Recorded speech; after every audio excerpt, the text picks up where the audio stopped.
Hey guys, what's up? Unrested back, and today trying a new mic setup. Camera's kind of at a different angle too. I feel like I'm more off to the side.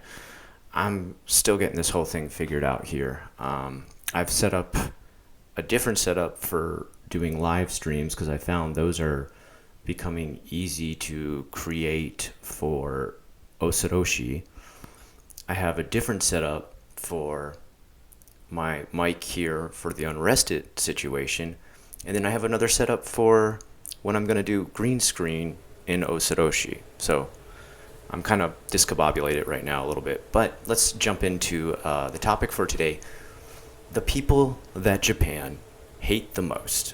And we're talking about those who come to Japan and I guess they do just like little to no research, or they just don't learn about any of the etiquette going on, or don't bother to study anything about the culture. They just jump in there and say, I saw Japan on Discovery Channel one time, looks cool, gonna go. Or one of the worst situations is there's some obnoxious streamer, which I think we can already just put at the top as one of the most hated types of people that come to Japan. Hopefully they stay out of it, and there's more rules enforced on just them solely, and not us who are there to, enjoy the culture, the traditions, respectfully observe it, film it in the ways in which we conform to the etiquette already applied to Japanese society, without having our creativity stunted by the idiotic ways of live streamers. Not a hate on any live streamers doing live shows and stuff like that. That's fine. I'm just saying those who come to Japan and are obnoxious about it. Okay, so let's just jump into it. Our first one is eating on the street. Eating on the street, eating in the subway. There's kind of this idea that you just like can't eat anything or drink anything on the street or in the subway. That's not totally true. Like if you're sipping some water, if you're got a bottle of something you pull out of your backpack once in a while and you take a sip, that's okay.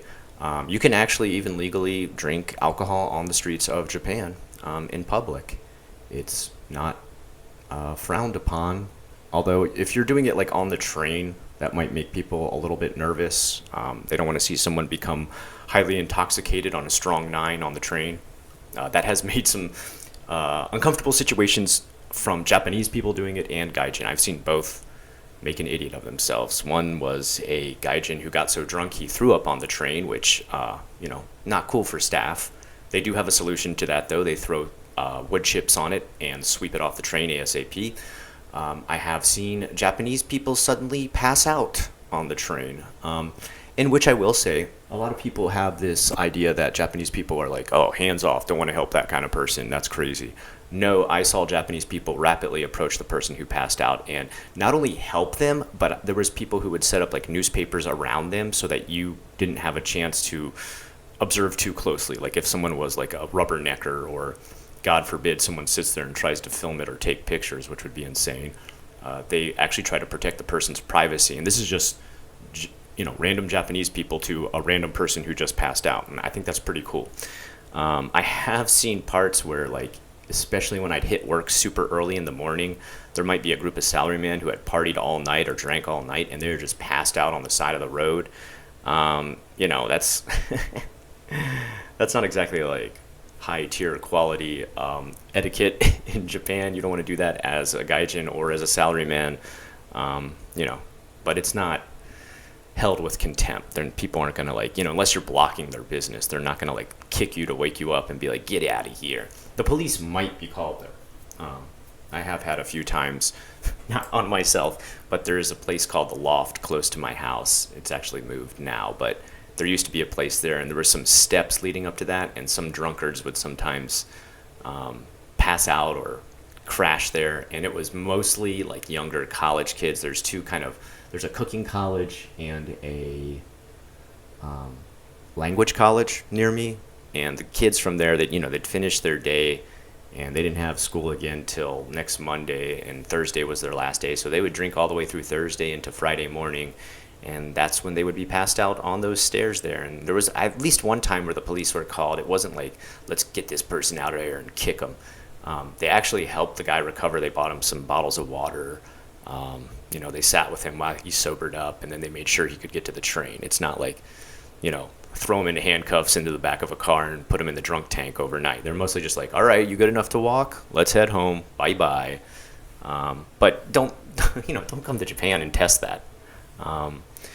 As for eating, small snacks here and there. You want to like grab a bite from a candy bar on the way, or a pack of kakinotani, which is one of my favorite snacks in Japan. It's like puffed spicy rice with peanuts. You want to eat that on the train. Like, people aren't going to go nuts and be like, what the hell?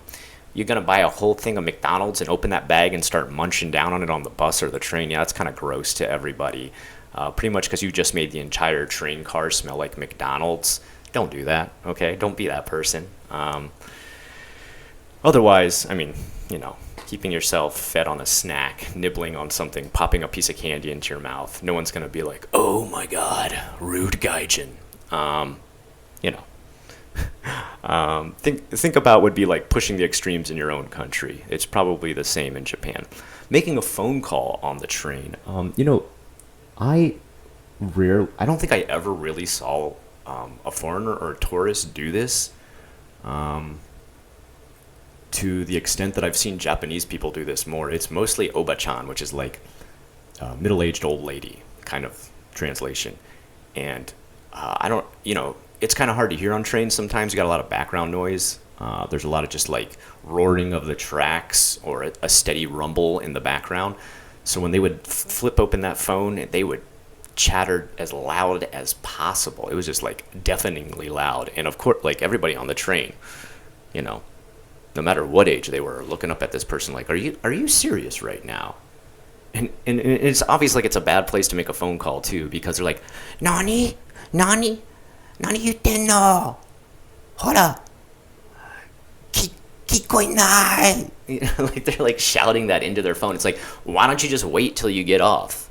If you didn't, what I'm saying during all that Japanese is just like, sorry, I can't hear you. What? Can you speak louder? I just can't hear and stuff. Like, it's just like, then don't do this on the train right now. And that's, I think, the main reason is just like to hear, to talk, to understand on the train is just not very feasible. On top of it, you go through tunnels and then just suddenly lose connection. So that person is like repeatedly calling back and like shouting into the phone. Don't be that person. Don't be that person. Again, I've rarely seen a tourist or a gaijin or just any foreigner do this. It was mostly obachan, and they still had like a flip phone too. They didn't have a smartphone. So maybe this one goes out to Japan itself. Filming. Okay, filming, we've talked about this before. Obviously, don't go into a shop and just start filming. If you absolutely must, like you're in a shop, like let's say you're in Akihabara or Amemura, and you really, really, number one, I would first of all ask the staff it would be okay. Number two, try to go during a time when there's not a ton of customers, maybe early in the morning when it first opens or late at night when it's about to close. Go in, ask, maybe set up an appointment if you can. If you let them know like why you're filming it and like what it's going to be on, and tell them like you won't put any staff on there, maybe they'll say okay, but don't be surprised if they turn you down, and don't just come in there and start filming. People are hardcore about their privacy in Japan. They do not trust the internet, and I think that is quite a smart idea. Don't be the idiot that goes to Akihabara or Denden Town and just starts yapping into their camera as they walk around the store. Don't do that. Come on now. There's literally have to be like different signs inside those stores that are like, no filming in here. Can you not take out your camera and just start yapping away? I mean, it's not just rude to the staff who don't want to be on film, but it's also rude to the other customers who don't want to be on film. A lot of Japanese people don't want to be on film. So check where you're doing that. If you're just walking down the street, you're talking to your camera, as long as you're not bumping into people, knocking people over or anything like that, no one's going to care too much. I've had Japanese people even interact and like make faces and stuff in the background, and depending on the area I'm doing it to. Like if I went to like a really high class business area with a lot of salarymen, they would probably be super grumpy. But if I'm in like a shopping district or like a multicultural international area like Amemura, or I don't know, if I was in like Roppongi or Shinsaibashi, for example, in Osaka, that's like there's crowds so thick that it would be hard to even spot people in the background. So they kind of, if you're gonna film in there, no one's gonna be like, hey, get this thing turned off. It's not a private area; it's a big public walkway. You're probably okay. As far as Osaka, also like the Dotonbori Bridge, people are pretty okay with filming there. There's even performers who will come out there and like perform and are totally okay with you filming them. But I would still ask, be like, hey, what you're doing is really cool. Is it okay if I film it and stuff? If you don't know how to say it, use your Google Translate. There's no excuse anymore. There's no like, well, I tried to ask in English, but they didn't understand English. Don't use that excuse anymore. Use your smartphone and be smart with your phone, okay? Come on, guys. Don't start filming on a train. That's super rude. Don't start filming inside of a private business. That's rude. Just check when you're going. I'd say anytime you enter inside of a place, check, okay? And yeah, the main public areas like public transportation and stuff like that. I know some people might be like, yeah, but it's public. Come on, dude. Don't be a jerk. Troubling, this is actually connected to filming. This has actually been a big problem recently because tourism is way high up there now in Japan.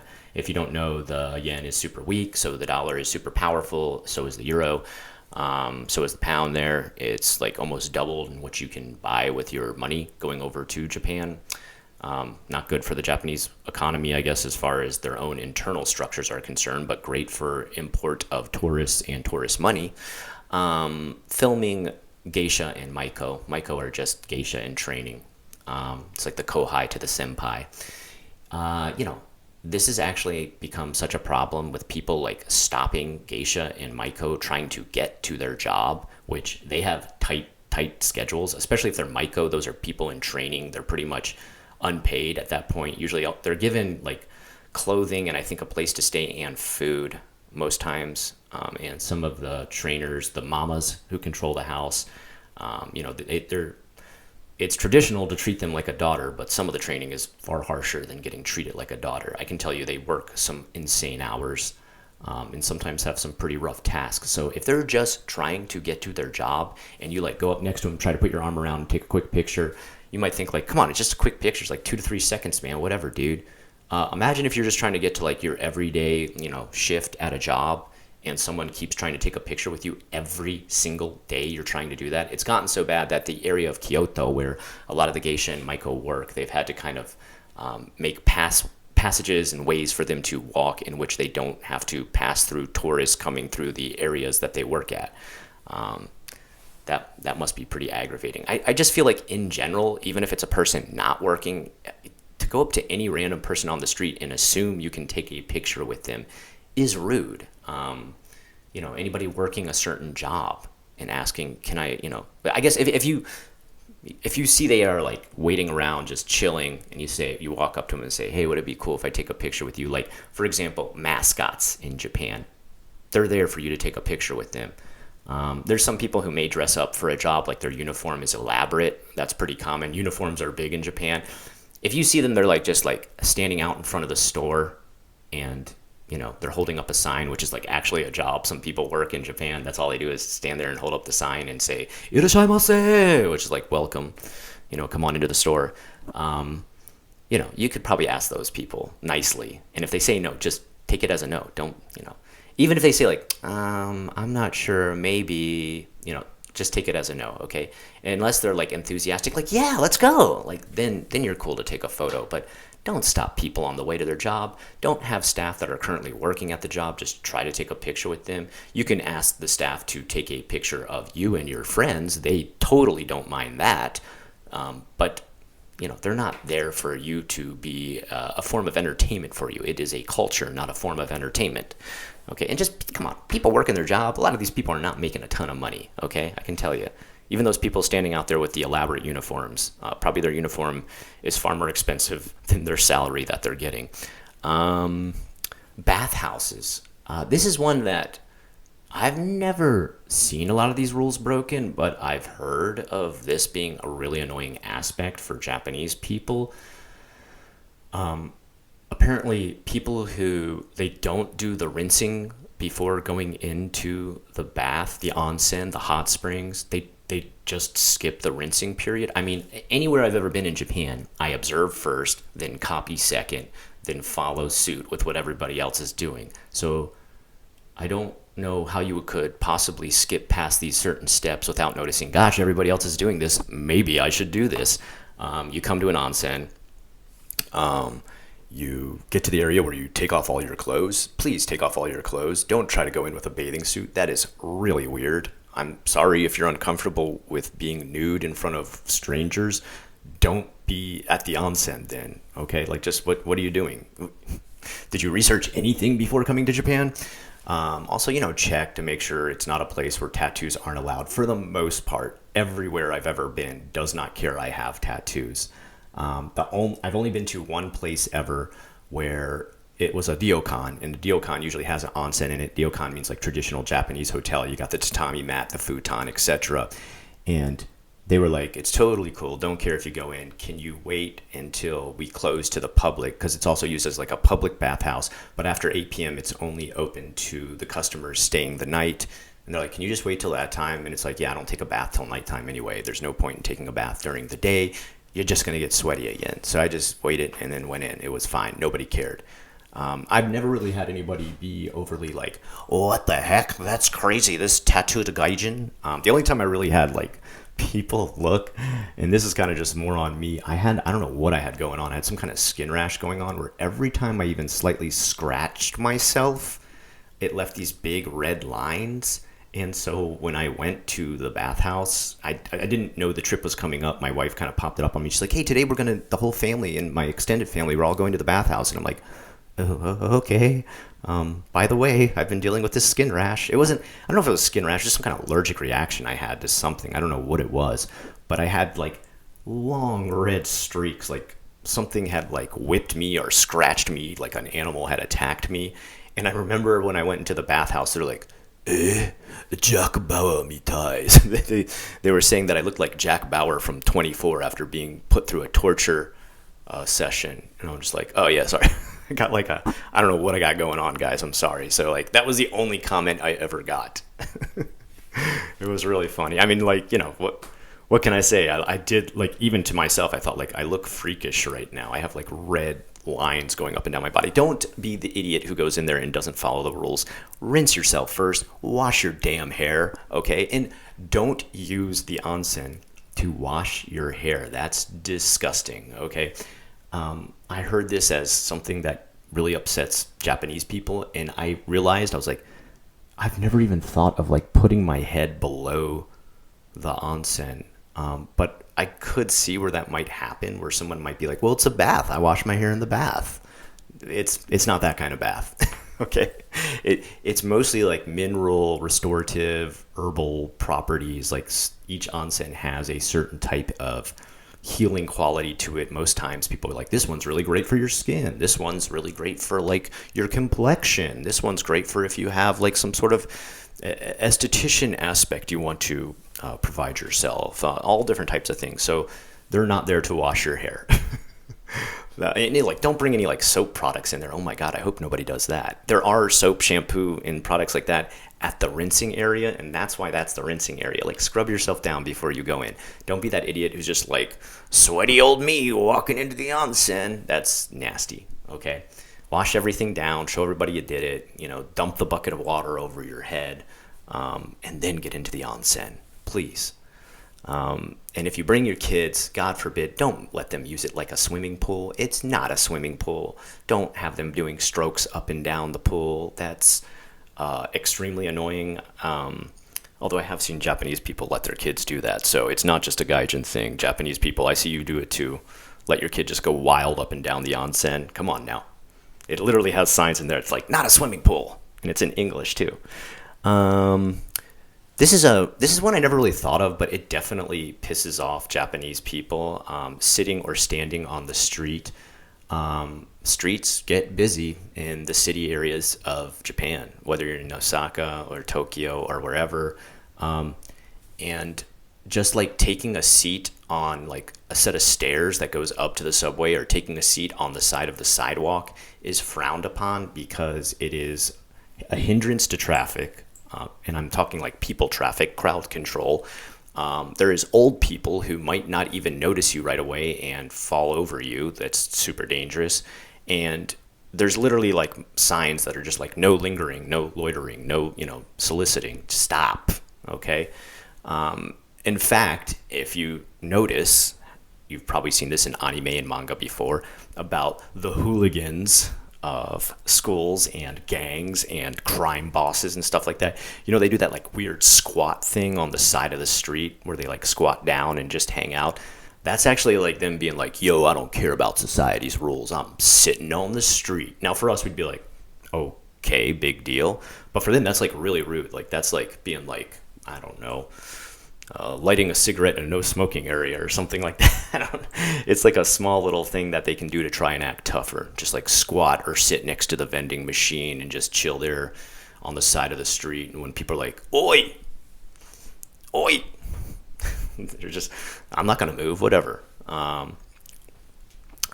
So that, yeah, don't be that person. Don't even, and like, I think this is the one that they run into probably the most. There's like food vendors on the side of the street, people who buy the food and then just stand in front of the vendor and eat it in front of the vendor. I'm sure that's okay in a lot of other countries. Don't do it in Japan. Like, take it and find a place to like get out of the way. Whether it be like an alley or like maybe a bench somewhere, obviously the bench is there for sitting. Do that. Okay. Or they just like, the worst I've seen is like they finish whatever they're eating and they just like throw the trash on the side of the street. Like, come on, man. Like, if you absolutely can't find a place to throw it away, either put it up in your backpack, which is what a lot of Japanese people do. They bring their own plastic bag to dump the trash into and then bring it home to throw it away. Or you may, if you're lucky, be able to ask the vendor if you can toss it out. So bring it back to the vendor and be like, sorry, hey, do you have a garbage in the back? I can toss this out. Most times, because you're a customer, they'll be like, yeah, of course, I'll take it. Don't worry about it. But don't be that person who blocks off the streets, who sits on the sidewalk, who stands in front of the vending machine, who leans against. There's literally like signs all over that are like, please don't. Okay. And they're not trying to be jerks. They're not trying to be like, no one can enter my business because you're standing next to it. It's crowd control. If everybody was allowed to do that, like literally people wouldn't be able to move down the street. And oftentimes cars are trying to get down those street as you're walking down them. It is very tight spaces in Japan. Please consider that. All right. Trouble on the trains. We kind of already talked about that. Just, be respectful on the train. I think the thing that pisses people off the most is like obviously man-spreading, which I'm not trying to be like setting up a woke movement here of whatever, dude, like I'll man-spread if I want to. Like there literally isn't like a lot of room on trains. And don't be the person that sits in the priority seating. Look, if you can't read Japanese, I understand. Sometimes not every train has it, but it literally shows pictures of pregnant women, people in wheelchairs, super old people with pacemakers. Like there's like 3 pictures that are always in every train. Don't sit in those seats. Don't be that jerk. And Japanese people, I see you do it too. I see some younger Japanese people sit in those seats and are kind of like, and when a woman's pregnant, even if they don't look super pregnant, there's literally a little badge they give pregnant women to put on their purses or whatever bag they're carrying that are like this little pink dial that shows a baby on it, and it means they are currently a pregnant woman. And guess what? Pregnant women in Japan, they don't get like super big. Sometimes they stay super skinny all the way through the pregnancy to the point that you're like, oh, you've been pregnant this whole time? What the hell?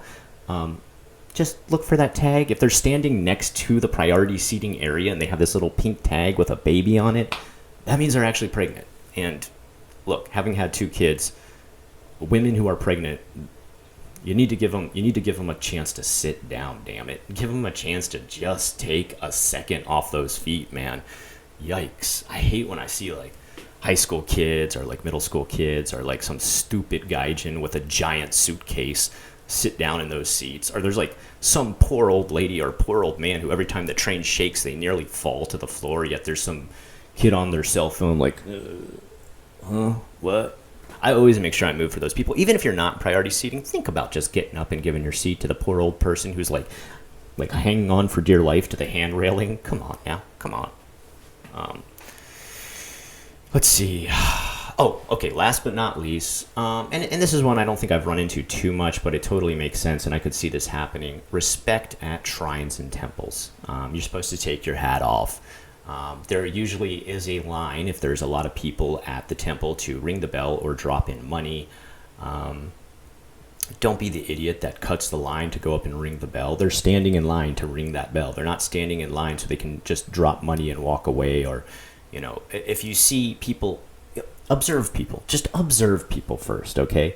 There's certain statues you'll see people touch and stuff like that. These are like healing statues that are asking for healing on different parts of their body. Don't make fun of this. Don't go up and be like, ooh, look, I'm touching Buddha. I've seen some idiots do stuff like this, and it's not cool.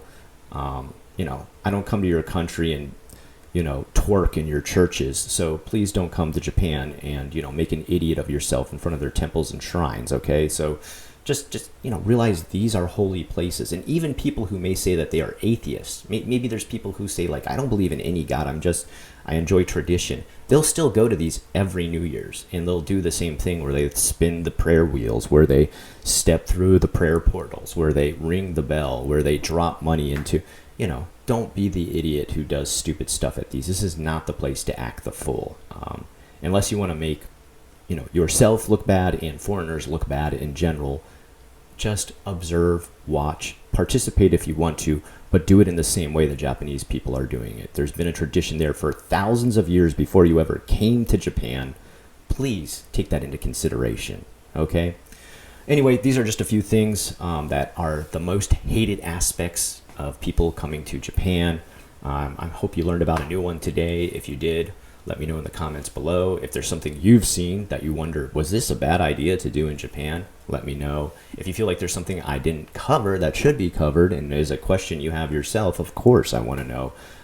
Those of you who are new to the channel, thank you for coming. I've been receiving new subscribers every week, which is blowing my mind because I've mostly been a stagnant channel for, I don't know, ages now. So finally accumulating some members is cool.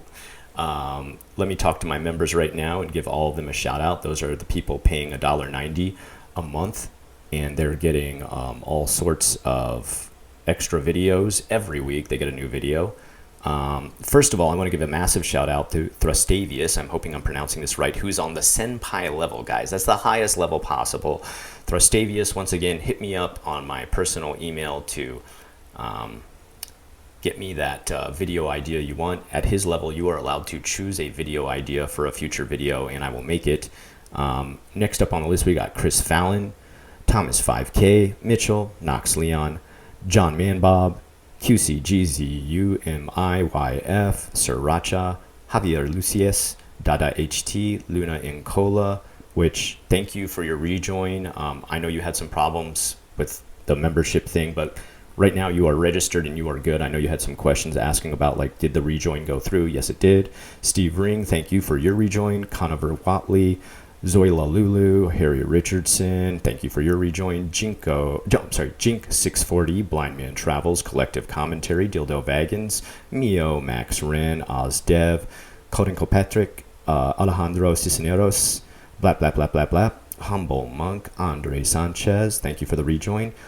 Raymond, Jay, Aaron Spooner, Eviscerations, Ryan, Kaiser Grendel, Bridget, Andy, Carolyn Markey, Impressive Tony, Matt Lee, Silver Stitch, Jose Sconzolius, Draz Creates, Light Lolouch, Smile Kita 13, Worm Self, Chrissy Meow, Frorasu, Humble Judo Lord, Citrus, Fat Jaskin, Sprinkly Donut, Yodadu, Ricardo Contreras, Ona Loki, Slayer Duck, Jonas Slocum. Oh, Jonas Slocum, thank you for joining the live stream the other night. Really appreciate that. And Reinhardt Died Trying also was on a live stream we had recently.